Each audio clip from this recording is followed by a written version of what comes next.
মমতার রাজত্বে ফের গণধর্ষণের শিকার এক নাবালিকা। মেলা দেখে ফেরার পথে 13 বছর বয়সী আদিবাসী নাবালিকাকে ধর্ষণের অভিযোগ স্থানীয় 6 যুবকের বিরুদ্ধে। ঘটনা বীরভূমের মল্লারপুর থানার শিবপুর গ্রামের। অভিযোগ, ঘটনাস্থল থেকে ঢিলছোড়া দূরত্বে পুলিশের টহলদারি ভ্যান দাঁড়িয়ে থাকলেও ঘটনা ঘুণাক্ষরেও টের পায়নি তারা। ফলে প্রশ্ন উঠছে, জনগণের করের টাকায় তেল পুড়িয়ে এরকম টহলদারি ভ্যান রাখার দরকার কি?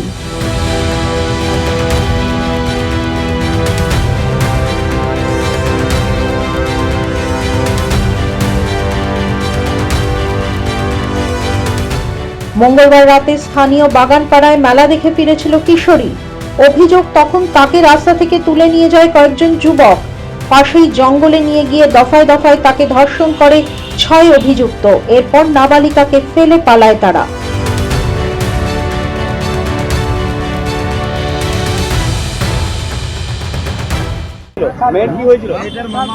আমি তো কিছুই জানি না, এবার আমাকে পুলিশ প্রশাসন ডেকে এনে আমাকে খবরটা জানায়। মেয়ে কি বললো, রাস্তাতে যাচ্ছিল তখন ধরে বাঁধা হয়েছে। আমি তো ওদের দিকে আমি দেখিনি এখনো, মানে 6 জন বলছে। হ্যাঁ, তুলে নিয়ে গেছিল বলছে। তারপরে তো ব্যাপারটা সবাই জানে। এবার ওই জেনে তারপরে পুলিশ চলে গেছে। ওই মেলা দেখতে। এই যে কি নাম যে বলছে, শিবপুর পেরিয়ে বাগানপাড়া। না, আত্মীয় ছিল। থানায় অভিযোগ করলেন? হ্যাঁ, অভিযোগ করলেন। কি চাইছেন এখন? শাস্তি চাইছি। এই ঘটনায় মল্লারপুর থানায় অভিযোগ দায়ের করেছেন নির্যাতিতার পরিবার।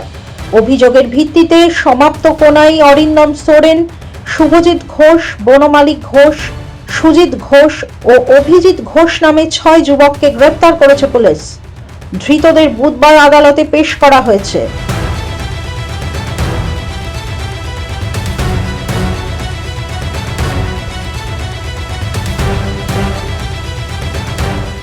এই ঘটনায় নির্যাতিতার পরিবারের পাশে দাঁড়িয়েছে বিজেপি।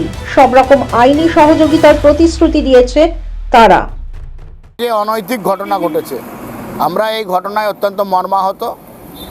এবং একটা আদিবাসী ঘরের মেয়ে যেভাবে নির্যাতন এবং ধর্ষণ, কিছুটা দূরেই পুলিশের ভ্যান থাকা সত্ত্বেও কি কারণে একটা আদিবালিকাকে ধর্ষণ, এটা অত্যন্ত লজ্জা। যে রাজ্যের মুখ্যমন্ত্রী মহিলাদের ধর্ষণের সময় রেড বেঁধে দেয়, সেই রাজ্যে অথচ উত্তরপ্রদেশের মুখ্যমন্ত্রী বলছেন, अगर इसी चौराहे पे तुम हमारे बहन बेटी को छेड़ोगे तुम निश्चित रहो যে আগলে চৌরাহে पे যমরাজ তোমার लिए खड़ा रहोगे। আজকে পশ্চিমবাংলায় কেন এই ধরনের বক্তব্য বলতে পারছে না? এই রাজ্যের মুখ্যমন্ত্রী বলছেন যে যদি হাফ হয়েছে তো 20,000, ফুল হলে 30,000। তো সেই কারণে ধর্ষণ বাড়ছে, সেই কারণে নারী নির্যাতন বাড়ছে। মহিলাদের 1,000 টাকা দিয়ে মহিলাদের ধর্ষণ করাবে, এটা বাংলার মেয়েরা, বীরভূমের মেয়েরা মানবে না। আমরা ওই নির্যাতিত পরিবার, ওই আদিবাসী পরিবার, তার বাবার সঙ্গে কথা বলেছি। তাদেরকে সমস্ত ধরনের আইনি সহায়তা আমরা করব। এই শেষ দেখে ছাড়বো। পুলিশ আধিকারিক বলেছেন এসটি পরিবার, সেই ধরনের আইনি ব্যবস্থা নিশ্চিতভাবে হবে। আমরা আইনের প্রতি ভরসা রাখছি। এই ঘটনায় মহিলা মুখ্যমন্ত্রী পরিচালিত রাজ্যে ফের নারী ও নাবালিকাদের নিরাপত্তা নিয়ে প্রশ্ন উঠছে। বেশ কিছুদিন সংবাদ শিরোনামে না থাকলেও রাজ্যে ধর্ষণের ঘটনার যে বিরাম নেই তা ফের বলে দিচ্ছে মল্লারপুরে আদিবাসী নাবালিকাকে ধর্ষণের ঘটনা। কামদুনি থেকে আরজিকর, রাজ্যে একের পর এক ধর্ষণের ঘটনায় ধর্ষকদের পাশেই দাঁড়িয়েছেন মুখ্যমন্ত্রী। ধর্ষণের ক্ষতিপূরণ ঘোষণা করে নিজের লুম্পেন বাহিনীকে নারী নির্যাতনের কার্যত লাইসেন্স দিয়ে দিয়েছেন তিনি। তার জেরেই 13 বছরের আদিবাসী নাবালিকাও আজ নিরাপদ নয় বাংলায়। ব্যুরো রিপোর্ট, মাধ্যম।